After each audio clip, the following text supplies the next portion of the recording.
नमस्कार विद्यार्थियों। आज हम जिस टॉपिक पे चर्चा करेंगे वो टॉपिक है मौर्य काल का प्रांतीय प्रशासन। तो आज इस टॉपिक पे चर्चा करेंगे। तो मौर्य काल जो था इसमें चंद्रगुप्त और बिंदुसार इनके समय मौर्य साम्राज्य कुल 4 प्रांत में विभक्त था। तो चंद्रगुप्त मौर्य और बिंदुसार के समय प्रांतों की कुल संख्या कितनी थी दोस्तों? 4। और ये 4 प्रांत थे कौन कौन से? एक तो था इनका प्राच्य क्षेत्र, और प्राच्य क्षेत्र था इनका मगध, और इसकी राजधानी ये थी पाटलिपुत्र, बिहार जो है उसमें पटना। इसके अलावा था उत्तरापथ, और उत्तरापथ की राजधानी थी तक्षशिला, पाकिस्तान में है। इसके अलावा था दक्षिणापथ, इसकी राजधानी थी स्वर्णगिरी, कर्नाटक में। इसके अलावा चौथा प्रांत था अवंती, मध्य प्रदेश में। इसकी राजधानी उज्जैनी, जो वर्तमान का उज्जैन है। तो चंद्रगुप्त मौर्य और बिंदुसार के समय ये 4 प्रांत थे। अशोक ने 5वां प्रांत विजित किया था, कौन सा? कलिंग, उड़ीसा में, और इसकी राजधानी थी कौन सी? तोसाली। तो अशोक के समय तो प्रांतों की संख्या हो गई 5। चंद्रगुप्त और बिंदुसार के समय कितनी थी? 4। क्लियर? नेक्स्ट देखिए। अब प्रांत जो होता था इसको बोलते थे चक्र, और प्रांतपति के रूप में अधिकांशतः नियुक्ति की जाती थी किसकी? युवराज की। और युवराज जो है इसी के लिए और शब्द भी मिलते हैं, एक तो कुमार और एक मिलता है आर्य पुत्र। तो प्रांतपति के रूप में युवराज की नियुक्ति की जाती थी, इसे कुमार या आर्य पुत्र भी कहा गया है। प्रांत का विभाजन ये होता था दोस्तों किसमें? मंडल में, और इसके अधिकारी को बोलते थे प्रदेष्टा, जो कि अर्थशास्त्र में उल्लेखित प्रादेशिक के समान था। मंडल का विभाजन होता था जिले में। जिले में भी जो प्रमुख अधिकारी होता था वो प्रादेशिक को ही मानते हैं। एक प्रकार से ये मान लो मंडल के अंदर इसका सीनियर हो गया, जैसे वर्तमान में आईएएस होता है, कलेक्टर भी हो गया, आईएएस संभागीय आयुक्त भी हो गया। तो जिले में भी अधिकारी होते थे प्रादेशिक,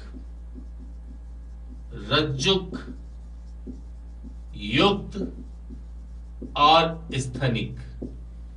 ये अधिकारी हो गए डिस्ट्रिक्ट में।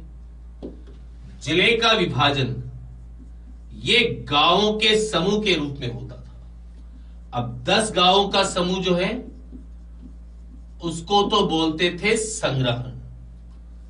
200 गांवों का समूह खावर्टिक, 400 गांवों का समूह द्रोणमुख, और 800 गांवों का समूह स्थानीय। अब 10 गांवों के समूह को बोलते थे संग्रहण। इसका जो प्रधान अधिकारी होता था वो क्या कहलाता था? गोप। स्थानीय 800 गांवों का समूह, इसका अधिकारी क्या कहलाता था? स्थानिक। और एक गांव का जो प्रमुख अधिकारी होता था वो कहलाता था ग्राम। तो प्रांत को बोलते थे चक्र। प्रांतपति के रूप में नियुक्ति होती थी अधिकांशतः युवराज की। इन्हें कुमार या आर्य पुत्र ये भी कहा गया है। प्रांत का विभाजन मंडल में, जैसे वर्तमान में संभाग होते हैं उसी प्रकार से। तो अशोक के अभिलेखों में प्रदेष्टा या अर्थशास्त्र में इसको प्रादेशिक बोला गया अधिकारी को। जिले में होता था मंडल का विभाजन। जिले के अधिकारी हो गए प्रादेशिक रज्जुक युक्त स्थनिक। जिले का विभाजन गांवों के समूह में। तो 10 गांवों का जो समूह होता था इसे बोलते थे संग्रहण। इसका अधिकारी होता था गोप। 200 गांवों का समूह खावटिक, 400 का द्रोणमुख, 800 का स्थानीय। तो संग्रहण का जो एक अधिकारी होता था प्रमुख, उसको बोलते थे गोप। स्थानीय के अधिकारी को स्थनिक। अब एक गांव जो है इसका जो अधिकारी होता था उसे बोलते थे ग्रामीण। तो ये घटते हुए क्रम में इनका प्रशासन था। ठीक है, आप इसका स्क्रीनशॉट ले सकते हैं नोट्स बनाने के उद्देश्य से। नेक्स्ट देखिए, इसके बाद में आता है इनका नगर प्रशासन। तो चाणक्य ने नगर प्रशासन का कोई भी उल्लेख नहीं किया, लेकिन मेगस्थनीज के द्वारा पाटलिपुत्र नगर के प्रशासन का उल्लेख किया गया है। तो चाणक्य ने तो नगर प्रशासन का उल्लेख नहीं किया, लेकिन मेगस्थनीज ने पाटलिपुत्र नगर के प्रशासन का उल्लेख किया है। चूंकि मौर्य काल में बड़े बड़े नगर भी थे, जैसे उज्जैनी है, तक्षशिला है, पाटलिपुत्र है, सुवर्णगिरी है, ऐसे कई बड़े बड़े नगर रहे हैं मौर्य साम्राज्य में। अब मेगस्थनीज ने लिखा क्या है? मेगस्थनीज ने लिखा है कि पाटलिपुत्र नगर का प्रशासन ये 6 समितियां मिलकर चलाती थी और प्रत्येक समिति में कुल कितने सदस्य होते थे? 5 सदस्य। ये कहा है मेगस्थनीज ने कि 6 समितियां मिलकर प्रशासन चलाती थी, प्रत्येक समिति में कुल 5 मेंबर होते थे, यानी कि कुल 30 व्यक्तियों के द्वारा पाटलिपुत्र नगर का प्रशासन चलाया जाता था। और मेगस्थनीज ने नगर के अधिकारी को एरोस्टोनोमोई ये कहा है। अब ये 6 समितियां थी कौन कौन सी? पहली समिति उद्योग शिल्प समिति। अब उद्योग शिल्प समिति करती क्या थी? उद्योग शिल्प समिति ये कार्य करती थी कि वो नगर में काम करने वाले मजदूरों की मजदूरी तय करती थी कि इनको कितना पेमेंट मिलना चाहिए। इसके अलावा इनके द्वारा कार्य करने के समय को निश्चित करती थी। तो 2 कार्य करती थी प्रथम समिति। एक तो मजदूरी की दर, कि मजदूरों को कितना वेतन मिलेगा इस काम को करने का, और इसके अलावा कितने घंटे या कितने समय तक ये कार्य कर सकते हैं, ये निश्चित करती थी। बात करते हैं दूसरी समिति की, तो ये विदेश समिति होती थी। ये विदेश से आने वाले यात्रियों को एक प्रकार का वीजा या वर्क परमिट ये जारी करती थी। तो एक प्रकार का कोई पत्र देती थी कि वो कितने समय तक इंडिया में स्टे कर सकते हैं, पाटलिपुत्र में रह सकते हैं, या जहां पर भी जा रहे हैं वहां पर कितने समय तक रह सकते हैं। यहां तक कि अगर इन विदेशी यात्रियों की या व्यापारियों की यहां पर रहने के दौरान मृत्यु हो जाती थी तो उन्हीं के देश के रीति रिवाज के अनुसार उनका अंतिम दाह संस्कार भी किया जाता था। नगर में आने पर उनको एस्कॉर्ट करती थी, यानी जाती थी, उनका स्वागत करती थी। ये सारा कार्य करती थी विदेश समिति। तीसरी समिति की बात करते हैं, जनगणना समिति।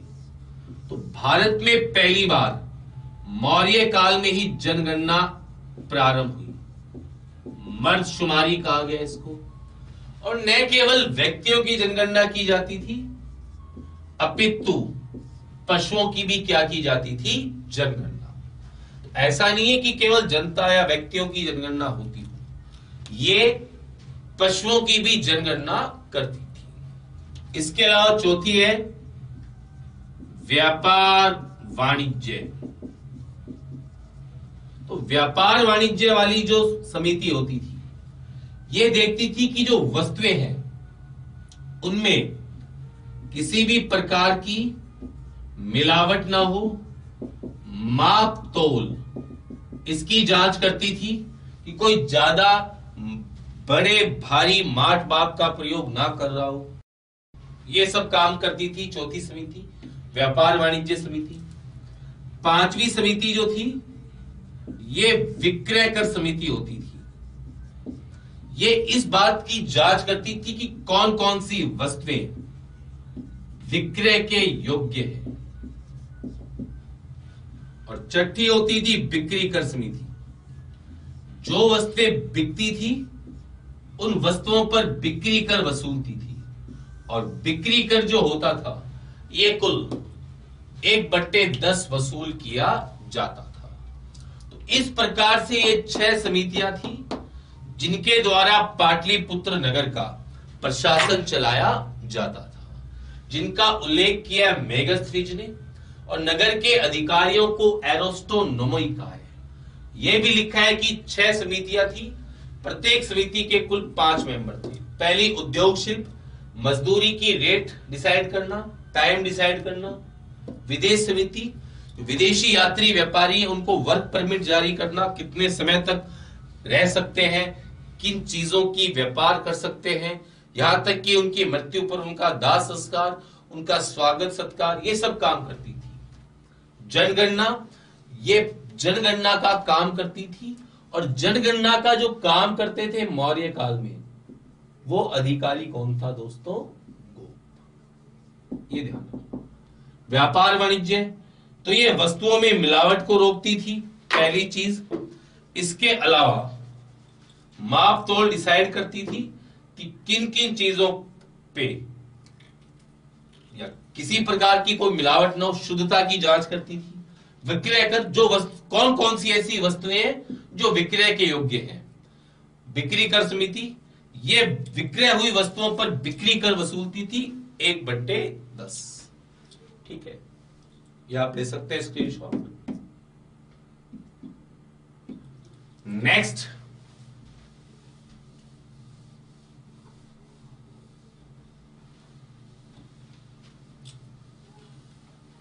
इसके बाद हम पढ़ते हैं सैन्य प्रशासन।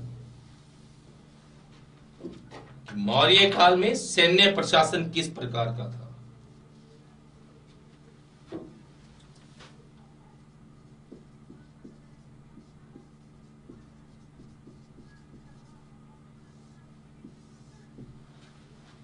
तो मेगस्थनीज ने सैन्य प्रशासन का भी उल्लेख किया है। इसके अलावा यूनानी लेखों ने लिखा है कि चंद्रगुप्त के पास 6 लाख पैदल सैनिक, 30,000 अश्वारोही सैनिक यानी घुड़सवार सैनिक, 9,000 हाथी और 800 रथ, ये थे चंद्रगुप्त मौर्य की सेना में। यानी एक बहुत बड़ी सेना थी चंद्रगुप्त मौर्य के साथ। ये मैंने आपको स्टार्टिंग की क्लास में बताया। जस्टिन ने लिखा भी है कि 6 लाख की सेना लेकर पूरे जम्बू द्वीप को रौंद डाला था। सही, जस्टिन ने कहा था चंद्रगुप्त मौर्य की सेना जो है डाकुओं का गिरोह है। और प्लूटार्क ने लिखा था कि 6 लाख की सेना के साथ पूरे जम्बू द्वीप को रौंद डाला था। ठीक है, अब मेगस्थनीज ने यह भी लिखा है कि सेना का प्रशासन भी कुल 6 समितियां मिलकर चलाती थी। और प्रत्येक समिति में कुल कितने मेंबर होते थे? 5 सदस्य।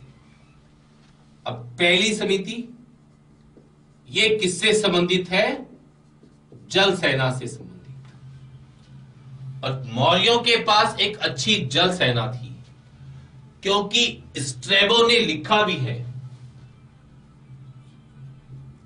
कि जहाज रानी उद्योग यानी जहाजों के निर्माण पर राज्य का क्या होता था?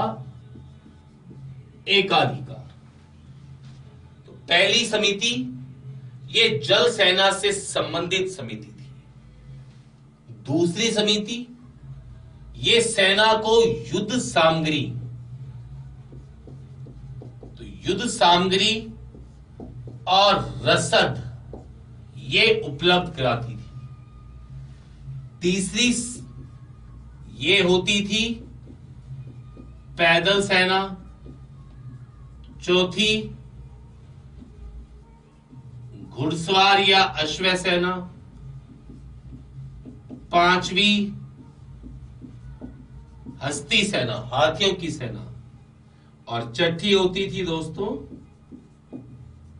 रथ सेना। तो ये कुल 6 समितियां थी। प्रत्येक समिति के 5 मेंबर भी थे। अब मौर्य काल में जो सैनिक छावनियां या शिविर लगाए जाते थे उन्हें कहा जाता था दोस्तों गुल्म। और जो सैनिकों को वेतन दिया जाता था उनको गुल्मे दे। जो सैनिक छावनियां होती थी उन्हें गुल्म, और जो सैनिक भत्ता प्रदान किया जाता था उसे बोलते थे गुल्मे दे। तो ये लिखा यूनान के लेखकों ने कि 6 लाख पैदल सैनिक थे चंद्रगुप्त के पास, 30,000 अश्वारोही सैनिक, 9,000 हाथी, 800 रथ। ये भी लिखा है मेगस्थनीज ने कि 6 समितियां थी, प्रत्येक समिति के कुल 5 मेंबर थे, और ये वो 6 समितियां थी। क्लियर दोस्तों? ठीक है। नेक्स्ट पढ़ते हैं इनका जुडिशरी सिस्टम जो था, न्यायिक प्रणाली किस प्रकार की थी। ठीक है, तो ये मैं मिटा रहा हूं। नेक्स्ट पढ़ते हैं इनकी न्याय प्रणाली के बारे में। न्याय प्रणाली जो थी वो इनकी किस प्रकार की थी, ये मैंने आपको 18 तीर्थों में भी लिखाया है दोस्तों।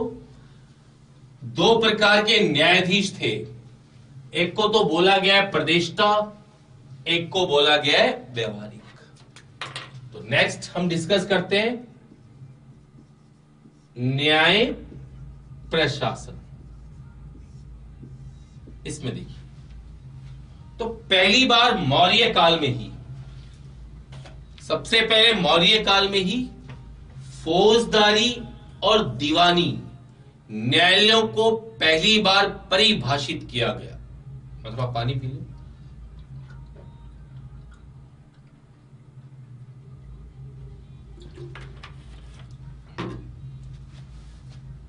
सबसे पहले मौर्य काल में फौजदारी और दीवानी न्यायालयों को परिभाषित किया गया। अब फौजदारी न्यायालय होते क्या है? जिनमें मारपीट से संबंधित मुकदमे हो। दीवानी न्यायालय जिनमें वित्त यानी कि पैसे से संबंधित मुकदमे हो। तो इन्हें अलग अलग करके परिभाषित किया गया कि ये काम हुआ है, ये मारपीट का मुकदमा है तो फौजदारी में है, ये आपने कोई गबन किया है इस प्रकार से तो ये दीवानी न्यायालय में आएगा। ठीक है। 2 प्रकार के न्यायाधीश बना दिए गए, प्रदेष्टा और व्यवहारिक। प्रदेष्टा जो कि कंटक शोधन यानी कि फौजदारी न्यायालयों का न्यायाधीश था। व्यवहारिक ये धर्मस्थ यानी कि दीवानी न्यायालयों का क्या था? न्यायाधीश। 2 न्यायाधीश हो गए। गांवों में न्याय का काम पंच मंडलियों के द्वारा ही किया जाता था। प्राचीन काल से देखा जाए तो गांवों में एक प्रकार से पंच पटेल की प्रथा विद्यमान रही है।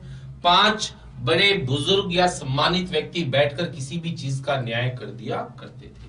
तो यही चीज रही थी मौर्य काल में भी गांवों के अंदर।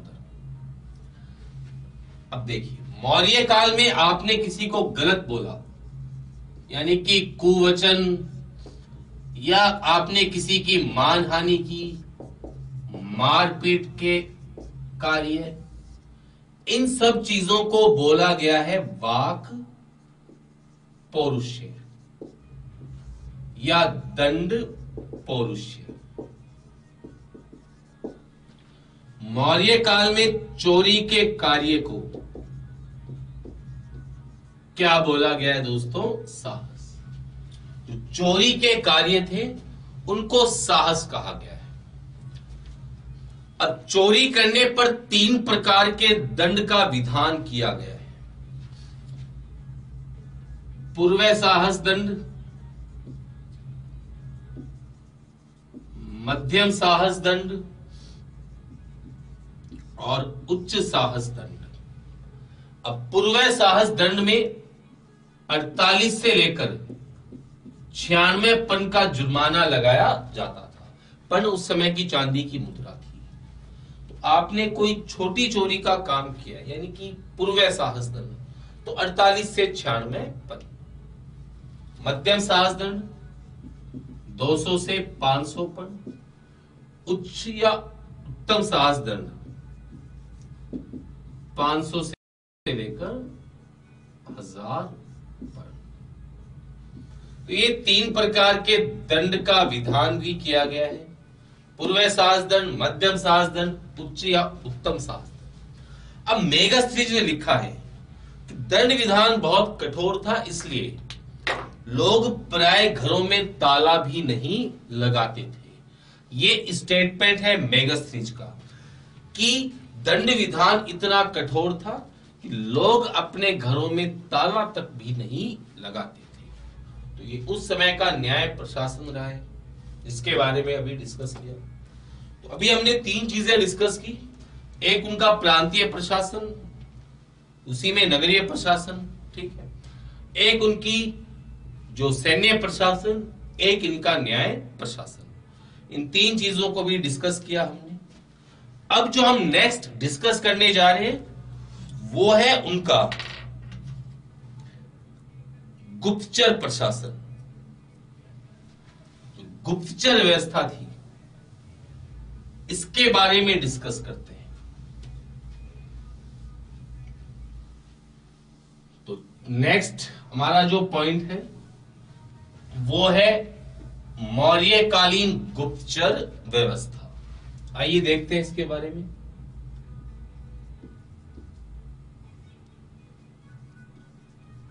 गुप्तचर व्यवस्था में देखिए आप, जो गुप्तचर विभाग था वो जिस अधिकारी के अधीन आता था वो था महामत्स्य सर्प। तो महामत्स्य सर्प नामक अधिकारी के अधीन आता था गुप्तचर विभाग।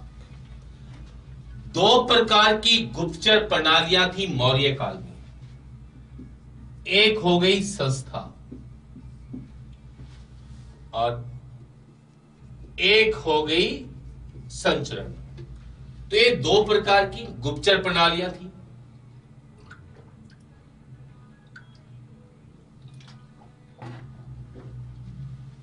संस्था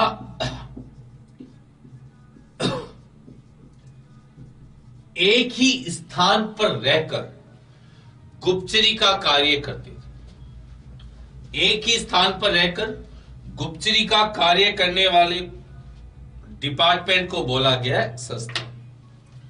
तो इसमें कुल 5 प्रकार के क्या थे? गुप्तचर। यहां एक चीज और लिख देता हूं। अर्थशास्त्रों में गुप्तचर को क्या बोला गया है? गूढ़ पुरुष। अर्थशास्त्र जो है इसमें गुप्तचरों को गूढ़ पुरुष कहा गया है। इसके अलावा एरियन ने लिखा है गुप्तचरों को ओवरसियर और स्ट्रेबो। इसने गुप्तचरों को लिखा है इंस्पेक्टर। तो एरियन ने ओवरसियर और स्ट्रेबो ने इंस्पेक्टर लिखा है। अब संस्था प्रणाली के अंतर्गत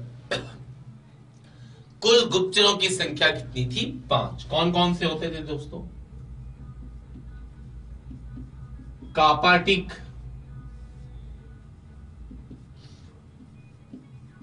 गृहपतिक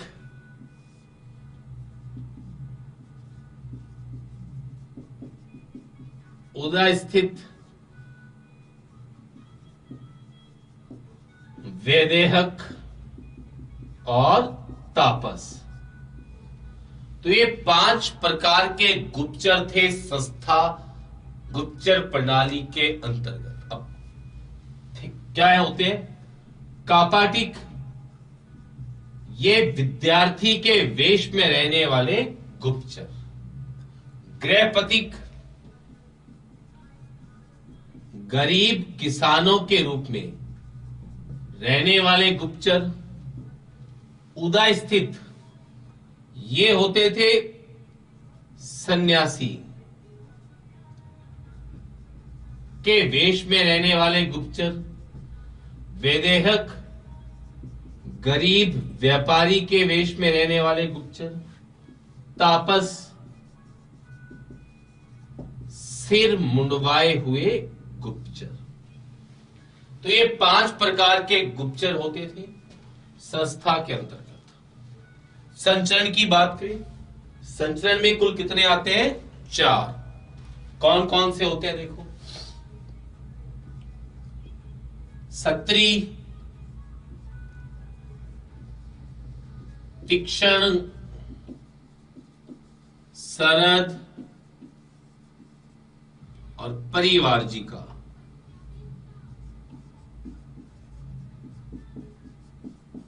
तो ये आते थे दोस्तों किसके अंतर्गत? संचरण के अंतर्गत। अब सत्री क्या होता है? सत्री वो गुप्तचर होता है जिसको समुद्री विद्या, इसके अलावा ज्योतिष, नृत्य में पारंगत हो, जिसको समुद्री विद्या का ज्ञान हो, ज्योतिष का पता हो, नृत्य में पारंगत हो, ऐसे गुप्तचरों को बोला गया है सत्री। अब दूसरा आता है तीक्ष्ण। तीक्ष्ण क्या होता है? जो कि धन के लिए अपने प्राण की भी परवाह ना करे। सरद, जिसको अपने भाई बंधुओं से भी स्नेह ना हो। और सबसे इंपॉर्टेंट जो आता है एग्जाम में कई बार, वो आता है परिवारजिका। परिवारजिका होती क्या है? परिवारजिका होती है महिला सन्यासी गुप्तचर। तो ये इनका गुप्तचर विभाग था जिसके बारे में हमने अभी डिस्कस किया है। तो आज हमने डिस्कस कर लिया दोस्तों मौर्यकालीन प्रांतीय प्रशासन, नगर प्रशासन, सैन्य प्रशासन, इसके अलावा न्याय व्यवस्था, गुप्तचर विभाग, इनके बारे में हमने डिस्कस किया। नेक्स्ट क्लास में हम डिस्कस करेंगे मौर्यकालीन अर्थव्यवस्था के बारे में। और मौर्यकालीन अर्थव्यवस्था बहुत इंपॉर्टेंट है एग्जाम के पॉइंट ऑफ व्यू से। तो जो भी विद्यार्थी घर पे बैठ के तैयारी कर रहे हैं वो अपने समय का समुचित उपयोग लें। आप नोट्स बना सकते हैं या जिनके पास पहले से है क्लासरूम्स के वो रिवीजन कर सकते हैं, या और भी कोई आपका सुझाव हो कि हम इसको और बेटर कैसे कर सकते हैं तो आप अपने कमेंट बॉक्स में जाके बता सकते हैं। धन्यवाद, शुभ रात्रि।